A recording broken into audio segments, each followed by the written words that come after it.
Welcome to Closer to Venus. I am Johnny Burke, and today's guest is AdiKanda. She is an intuitive author and founder of the World Without Fear community.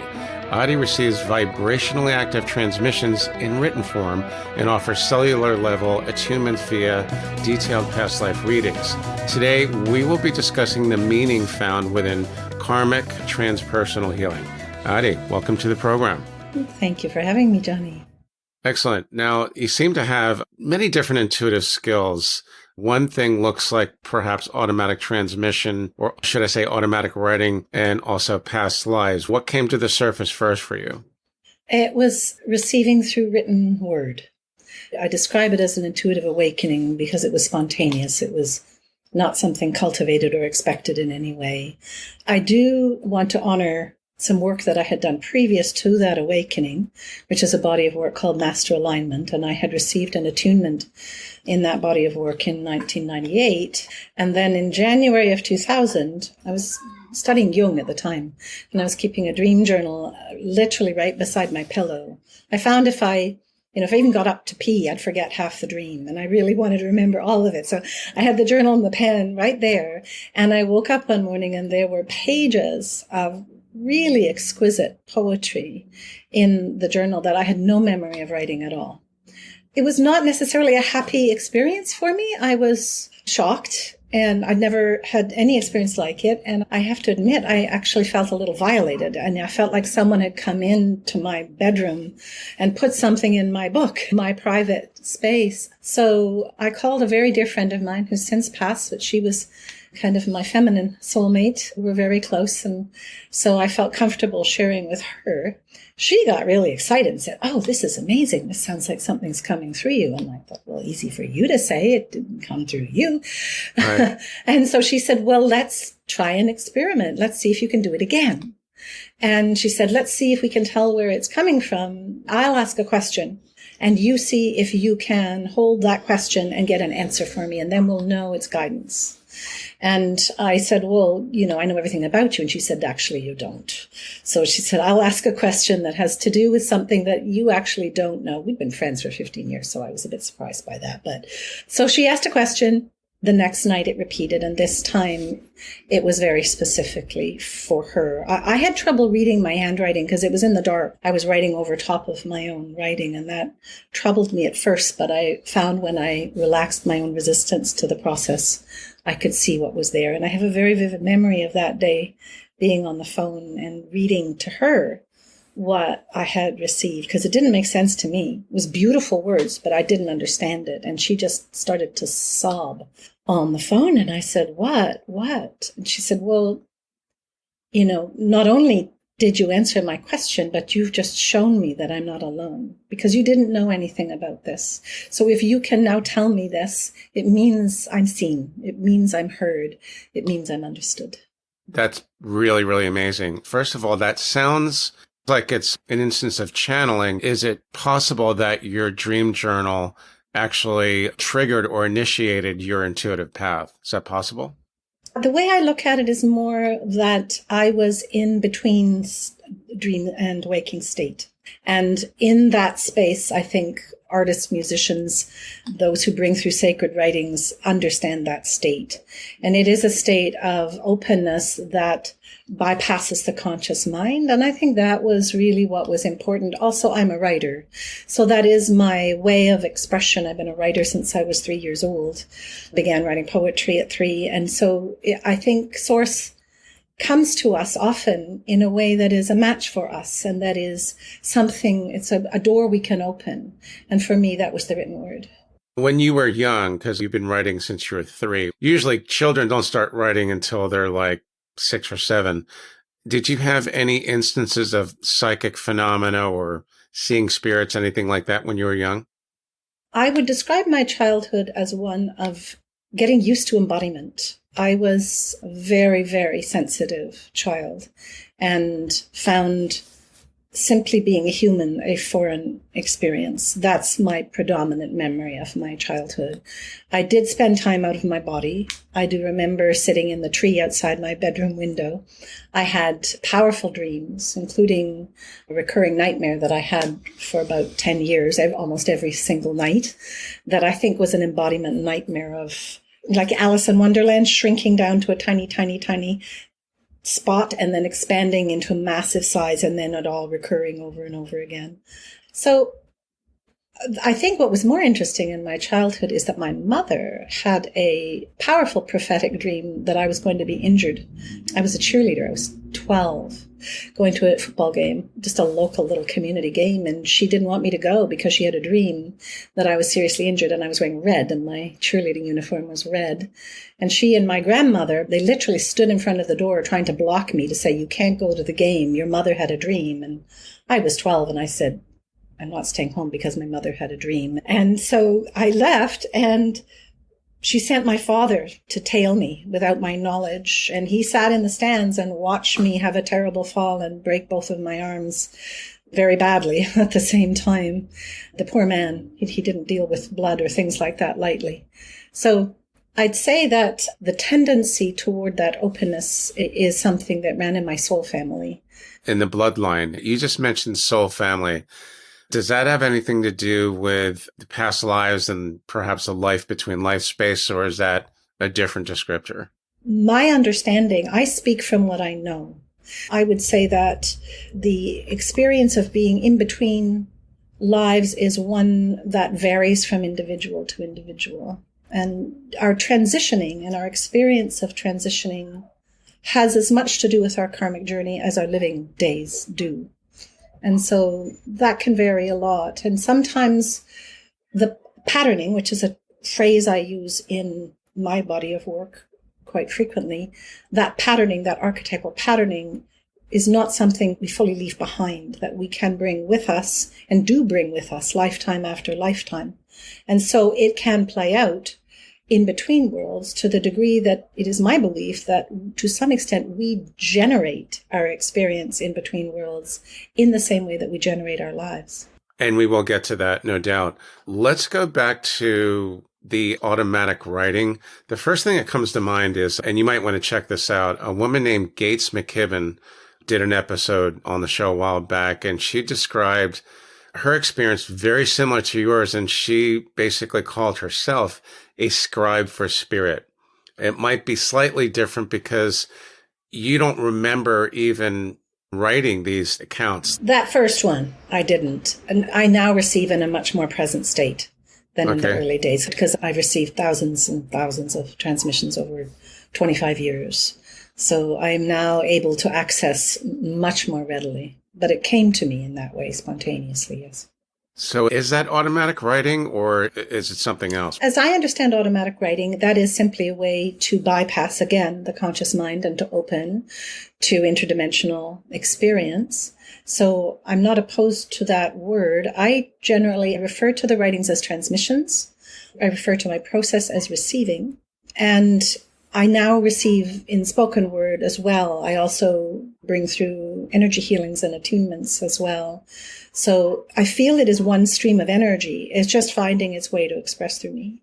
Right. And some people might call it channeling. Some people might call it something else. It's a source. It's a source you're tapping into. I think the distinction I observe between what I do and channeling is that, and of course there's all gradations of that as well. But for example, there's a wonderful gentleman who lives not far from me here in Toronto, and he's a trance channeler. So if you have a reading with him, he literally disappears. He falls asleep. He begins to snore. He's lying back in a lazy boy. And then he suddenly wakes up and he's a completely transformed human being with a different accent, a different presence. That is not me. I am still present. Certainly now I'm very present. I am aware. So for example, when I do past life readings, I am speaking what I am being shown. And to some extent, it's almost like I'm watching a movie. I am seeing a lot of visuals. And at times I'm also being given very specific language or even phonetic words, because sometimes there are words that are not in my vocabulary or my knowledge, and those will be given to me phonetically. So would those experiences qualify as both clairaudient and clairvoyant? I would think so, because I also receive music as well. I went through quite a period of time where I received dozens and dozens of musical transmissions, and they would come with language, with word, with rhythm, and with melody and with harmony, often layers and layers. My closest associate that I've found going through history is Hildegard von Bingen. I strongly identify with her experience. I don't know if you're familiar with her, but... You did ask me about that before. She's a cool lady. I'll have to put that in the notes for people that might want to reference that. So that's really, really interesting. So these transmissions, do you have any clue, other than an attribution to source, do you have an idea who is giving you this information or what is giving you this information? That's a really good question, and it's one I'm asked quite often, in particular by clients. And it's an interesting thing because I know very often, so, Esther Hicks identifies as a particular body of spirit presence that comes to her. For some reason, I am not particularly curious. I don't feel a need to identify. If someone asks, I will. And I find that that varies a lot. So occasionally, a guide will make themselves known. But more often than not, for me, it is a state of absolute presence with a direct stream of energy. I did have a soul recovery for myself with a shaman once, and this particular experience was one of where we lay on the ground. There's the drumming, and then we lay, and her hand was on mine, and we both had our visions, and then we shared them after the experience, and both of us saw the exact same thing, which was a fan of beings, like fanning out behind me, going off over the horizon into infinity of hundreds and hundreds and thousands of all different kinds of beings, including animal beings and plant beings. And so I feel I draw from that place, and it really depends upon the need in the moment. Those beings that you just referred to, and I think you also mentioned guide. Do you think those beings were spirit guides?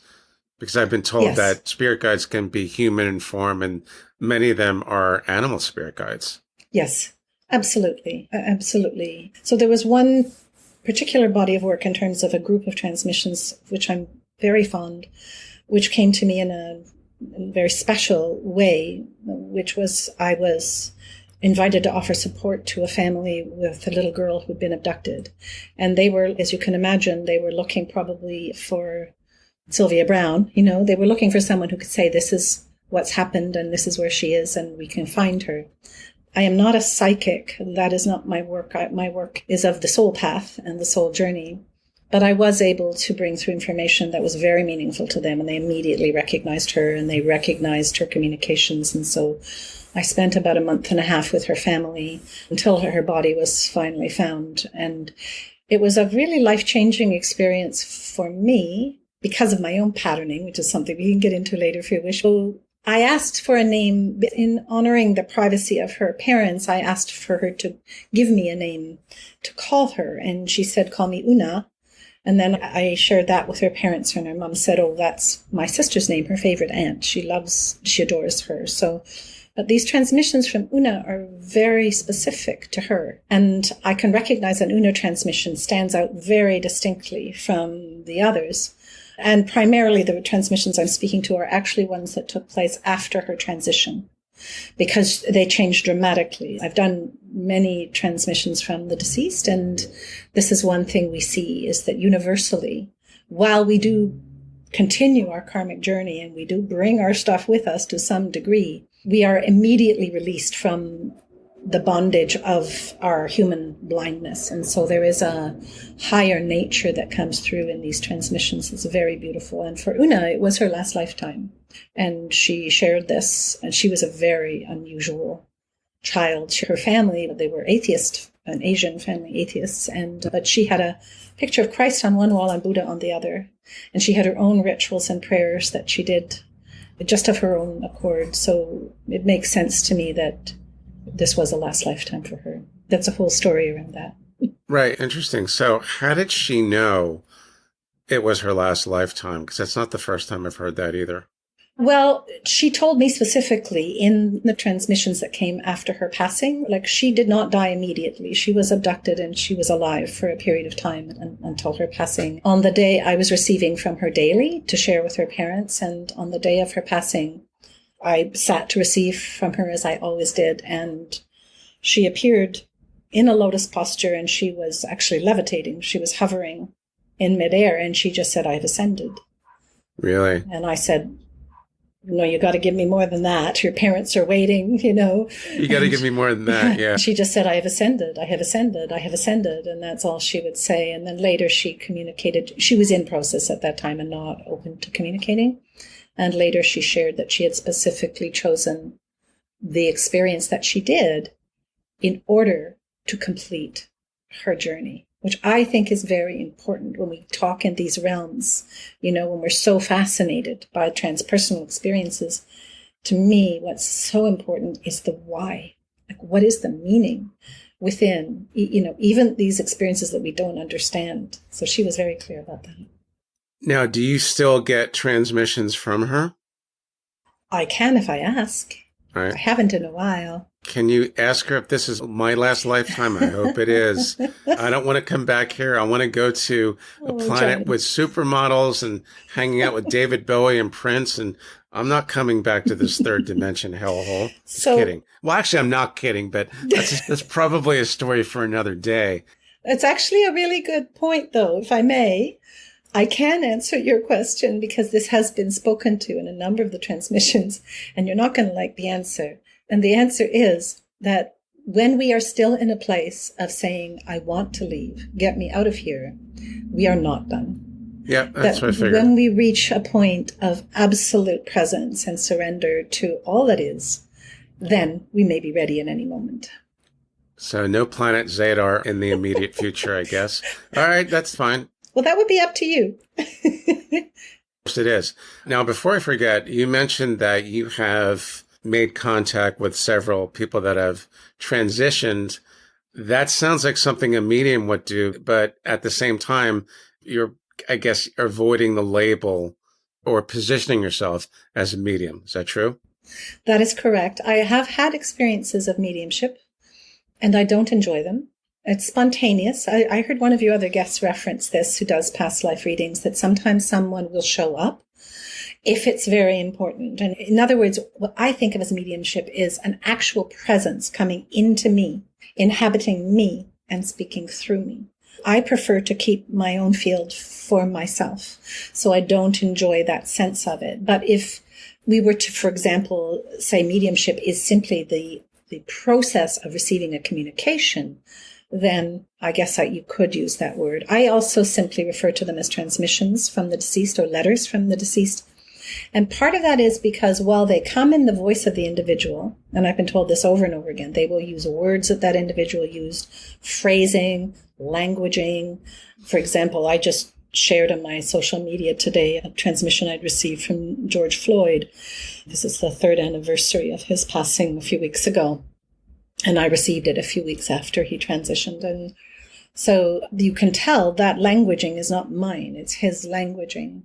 But it is also, there is a flavor, again, of the journey of the soul.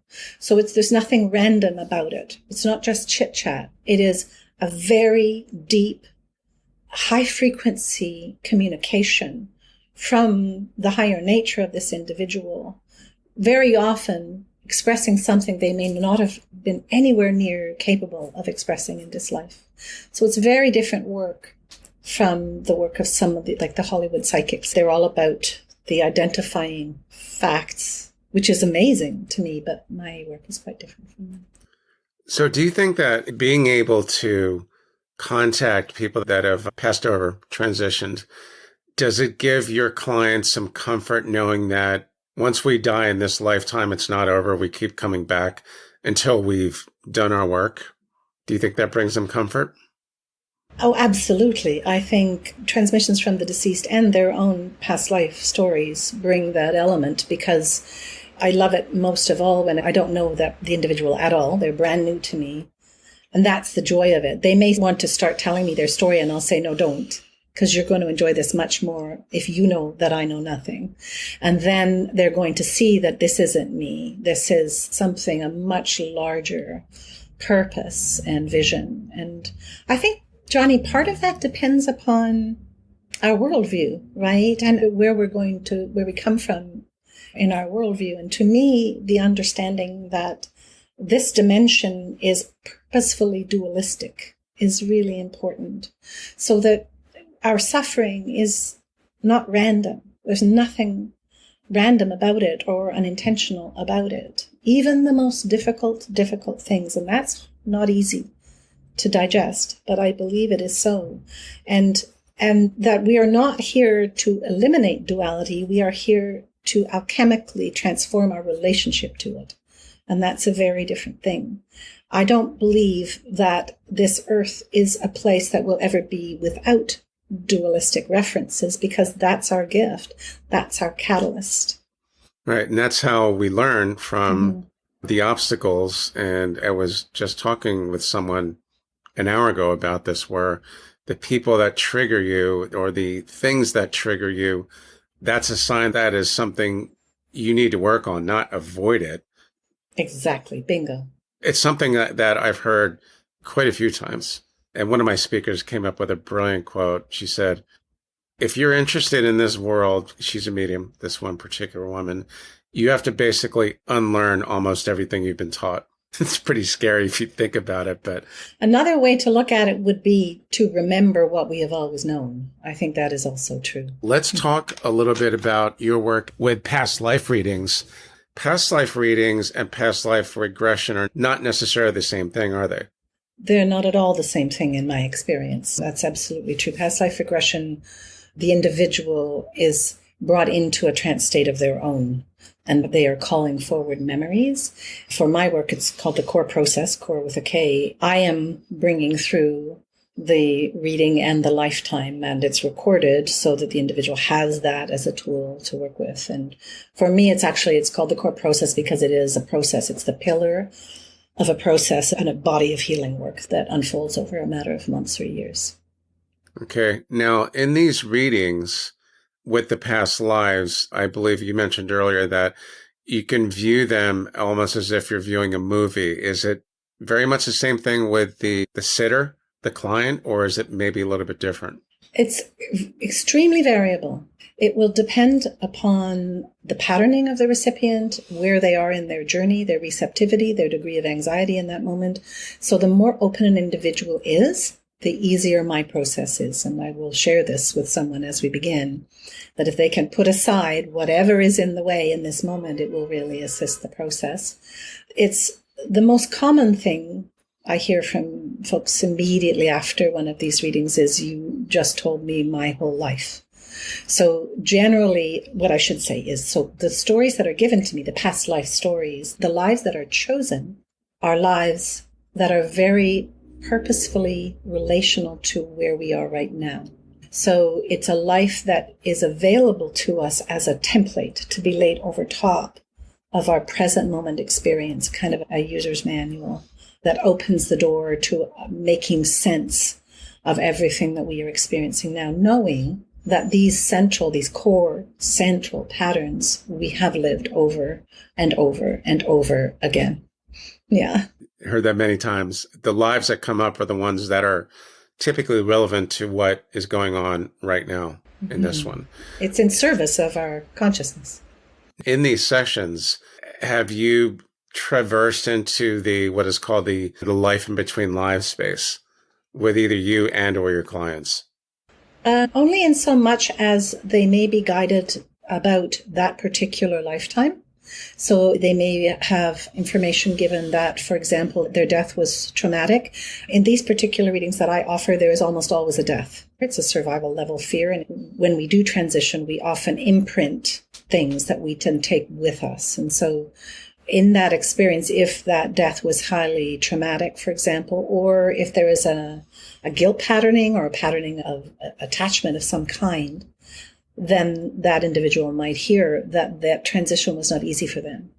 and that they were not able to leave, for example, the scene of their death for several weeks, or that they had a particular process to go through. There was one story that came to mind of a man who was hung during the witch trials in England. And as he was hung, he experienced a separation, a sort of a split in his energy body.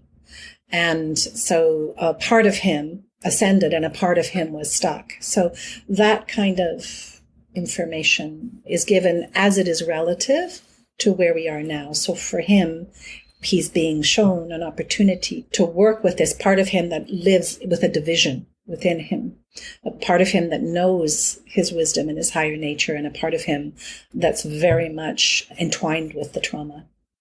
In these instances, in these readings rather, have you come across any souls or beings that did not cross over and that are kind of stuck here? No. Okay. I can't say. There was only one that I would say that came to mind, but it was, how to describe it? It was a very unusual reading. It was a very difficult reading. It was not easy for the individual to receive. It was unlike any of the others. But I would say that the vast, vast majority, no, the other thing, Johnny, is the kind of individual who is seeking this kind of information, right? Someone who comes to me, and particularly the core work, because it's not entertainment. There's an attunement that comes along with these readings, and that attunement initiates a cleansing of that primary fear-based pattern. And so it initiates a journey, a cleansing that is really, it's comparable to plant medicine in its intensity. So the individuals who are called to this work and who tend to say yes are individuals who are very dedicated and already have done quite a bit of work, and there's a certain fluidity in their process. I don't know if that applies, but I think it does. Now, you mentioned core and core stories. How are the core stories related to the past lives that your clients had, or is it not necessarily related? I use that term to describe the story given in the reading. So the reading is me telling a story. There was a little child, and this child was you, and they were standing on a ship, and it was during this era, and they were wearing such and such, and this had just happened to them. That is their story. That is their core story. Got it. Okay. Yeah, cool. All right. So with these readings, I always ask this, what's the farthest back in time that you and your client has had a past life? It's not uncommon to have very primitive tribal cultures, which is interesting to me. And I'd done one reading which certainly seemed Atlantean. I've done one that was definitely an extraterrestrial experience that was very unusual and difficult. It's the one I referenced before. I'm really blessed. The guides I work with are very kind. They're very loving, and they know to whom they are speaking. So they tend to give a story that is accessible to an individual so that they can see themselves in it, because this is the purpose of it. But I think the reason that it's common to get primitive tribal cultures is that we're really being shown the beginning of when this patterning, how it began to play out in a fairly simple way. And a lot of it also frequently pre-industrial revolution, because the more we get entangled with machines, the more distanced we become from these really primal elements of spirit. So I think that's also why. Very good point. Now, let's talk about the organization you started, World Without Fear. What inspired the name? To me, it is a vision. It holds a vision of the purposeful nature of the body of work as a whole. And I would say that if there's one theme that spans all of the thousands and thousands of transmissions of all different kinds and past life stories that I've received, it is that it's not as complicated. It's not nearly as complicated as we make it. And if we are willing to recognize that we can either hold a frequency of love or we can hold a frequency of fear, and that we do have a choice in this matter. In our human world, we go beyond into absolute oneness, we're beyond choice. But in 3 dimensions, it's all about choice. In the 3-dimensional world, it's all about choice. Everything we've ever wanted lives on the other side of our fear. The thing is, I don't see the ego as a bad guy at all. I see ego as just a name we've given to an expression of our fear. And so through ego, we've learned to survive. We've needed it for our survival. We've learned how to protect ourselves, how to put on our armor of various kinds. So our journey, once we reach this level where we're having this kind of conversation and ready to unpack, we're ready to know, to remember, then we're ready to begin looking at the fear that we put away a long, long time ago. And we put it under the floorboards. We nailed it down. We put a carpet on top. We did not want to know it was there. So my work through these core readings is to assist individuals in pulling back the curtain on these things that are so difficult for us to see in ourselves. We really need to work in collaboration with others. And that's why we also do groups with this modality, because we can see in others what we can't see in ourselves so much. I'm sure you've experienced that. Very true. So in other words, it sounds like processing the fear brings us closer to love. With all these different people that I've talked to about this, love seems to be like the common denominator, which is where we want to be, right? It's a frequency, I think. When I really sort of came to understand what that meant, I always thought of love as action or emotion. And certainly that as a frequency, it can express through action and emotion, but it is a state of being. And the only thing that is in the way of that is our fear, and our fear of our fear, even more so. So we can actually witness our fear and take its power away, even as it still exists, so long as we're not afraid of it. That's where the work gets really exciting and very visceral, and helps us understand the patterns, the archetypal patterns that may have driven us as long our whole life. Well, they will have driven us our whole life long. Imagine a world populated by beings who are no longer afraid of their fear and are willing to take responsibility, to own who they are and their actions, and to release their attachment to these fear-based actions and patterning. And that's the world I'm envisioning. It sounds like a great world indeed. Hopefully we get there. I don't know if it's going to be in this lifetime, but definitely something to aspire to. Anything else that we should know on this topic? I would say the overarching word to assist us in this process is trust, with an uppercase T. And when we reach a point in our journey where we're able to stand in trust of even our most difficult experiences, especially our most difficult experiences, and we're ready to walk toward them, knowing they are the illusory gift of our karmic patterning, then everything changes. Absolutely everything changes, and we never look back.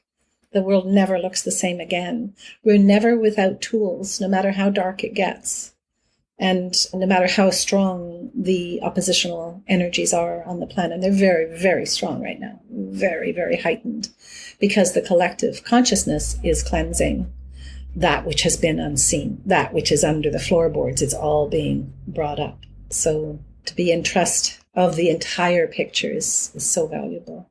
So the collective consciousness does seem to be trending upward, right? Absolutely. It's challenging because of our patterns. We tend to attach to or be drawn to what we see as dark, as shadow, as fear. But the consciousness, I believe, has never been higher on the planet. And the dark is fighting for its life. That's why it's so vocal and so vivid. But because of the duality, don't we need the dark in order to see the light? Without the dark, we wouldn't have anything to get any contrast, any context, right? It's absolutely so. And there will always be contrast. So, for example, death. We're all afraid of death.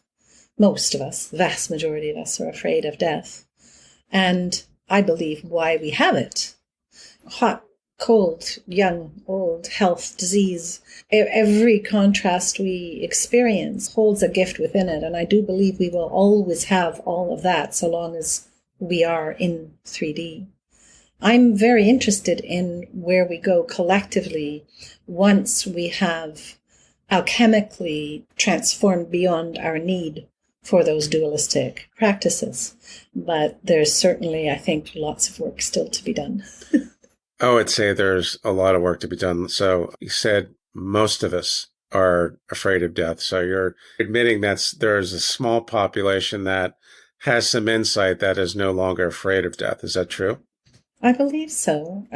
Certainly my experience of, for example, families that have been raised in the Buddhist tradition, the understanding that we live many lives is just so inherent to everything about their faith that, of course, they're going to see this very differently than families who may believe that that's it. That was it, one life, and we're done. Terrible. I've also had that experience. Yeah, I'll say. It is, isn't it? It's just so depressing. I knew a young man who worked for a funeral parlor, and he would pick up bodies from recently deceased people in their homes.